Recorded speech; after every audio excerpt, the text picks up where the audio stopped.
In the twilight of the Roman Empire, the Eternal City still glittered with marble, gold, and the illusion of permanence. Senators lounged in colonnaded villas, slaves served wine in silver goblets, and philosophers still debated in shaded gardens. But outside the city walls, chaos crept closer. The fall of Rome wasn't a single moment, but a slow-motion collapse, a drawn-out death rattle of an empire that once ruled the known world. It was decay disguised as tradition, incompetence cloaked in ceremony, and hubris fed by memories of glory.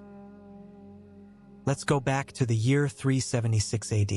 The Goths, fleeing the advancing Huns, begged the Eastern Roman Empire to let them settle inside imperial borders. The Romans agreed but quickly exploited them, starving them, extorting them, treating them as less than human. The result? Rebellion. In 378, at the Battle of Adrianople, Emperor Valens marched against the Goths and was utterly crushed. Rome lost an emperor and tens of thousands of soldiers. It was the beginning of the end, but no one in Rome realized it yet.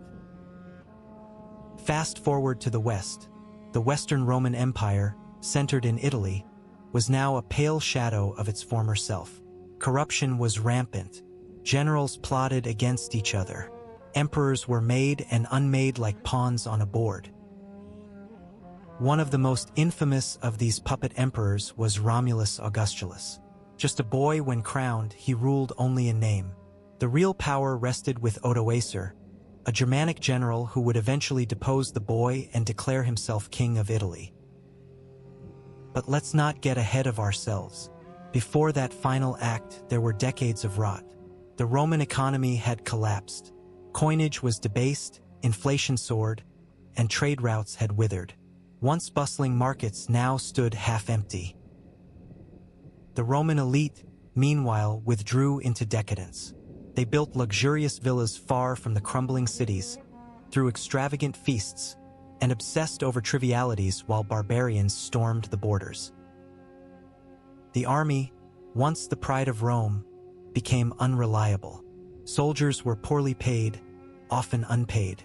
Discipline collapsed. Foreign mercenaries filled the ranks. Men with no loyalty to Rome, only to gold. Christianity had also transformed the cultural landscape. The old gods were gone, the temples abandoned. The church became a new center of power, but it often clashed with the state, further fragmenting authority. Meanwhile, the population declined. Plagues, war, and famine took their toll. Cities emptied, infrastructure crumbled, aqueducts dried up, roads became impassable, and Roman engineering, once a marvel, was neglected. The barbarians were not the monsters Roman propaganda painted them to be. Many admired Roman civilization. Some even served in the Roman army or settled within the empire peacefully. But desperation and betrayal turned allies into enemies. In 410 AD, the unimaginable happened. Rome was sacked. The Visigoths, led by Alaric, marched into the Eternal City and looted it. It was the first time in 800 years Rome had fallen to a foreign power. The shock was seismic. But even this didn't end the empire. Rome limped on. There were still emperors, still ceremonies, still a bureaucracy. But it was like a corpse dressed in imperial robes, majestic on the outside, rotten within. As the decades passed, the Western Empire became a patchwork of petty warlords, shrinking borders, and dying cities. Roman identity itself began to blur, as Latin mixed with Germanic tongues and Roman customs fused with foreign ones. The Eastern Roman Empire, later known as Byzantium, watched from Constantinople.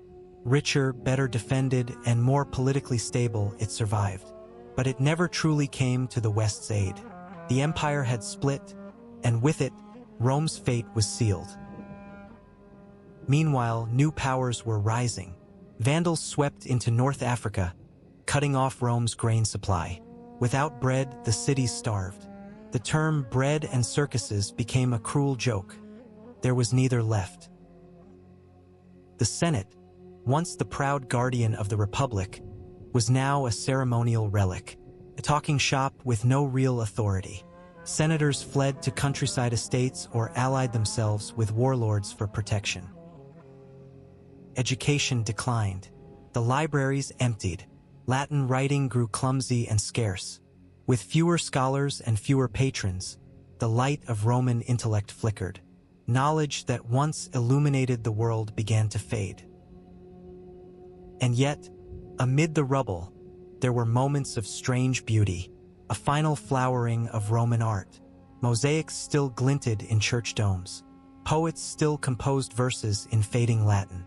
Even in decline, Rome produced echoes of greatness. In 455 AD, Rome was sacked again, this time by the Vandals. The city's treasures were carted off, its population terrorized. The word vandalism would later echo their legacy. By now, Rome was a ghost of itself. The forum was silent, the baths dry, the streets weeds growing between broken stones. The empire was still alive, but only just. And then came 476 AD, a date etched in every history book. The last Western Roman emperor, Romulus Augustulus, was deposed by Odoacer.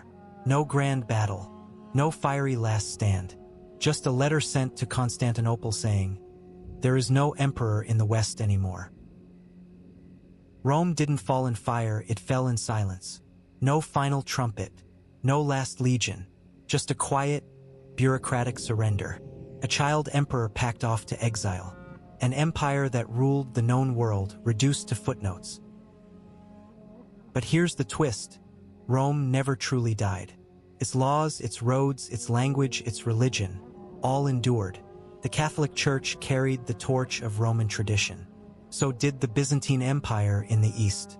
So did the barbarian kingdoms that rose in its place. The Roman idea lived on in Charlemagne, in the Holy Roman Empire, in Renaissance scholars who rediscovered Cicero and Caesar. Even the architecture of Washington, D.C. echoes with the ghost of Roman columns and domes. So maybe Rome didn't fall. Maybe it transformed, like a snake shedding its skin, like a phoenix dying not with a scream, but with a whisper so it could be reborn. And yet, the image of the last feast haunts us, of nobles toasting with silver goblets as the empire burned, of generals plotting as borders crumbled, of a city drunk on its past, unable to face its future. Rome teaches us this: no empire is eternal. Power decays, pride blinds, and when decline comes, it's not always obvious. It comes dressed as normalcy, as routine, as just another day in the eternal city. So the last feast of Rome wasn't a single event. It was an era, a long, slow banquet on borrowed time, a civilization eating itself alive while the future waited outside the gates, sharpening its sword.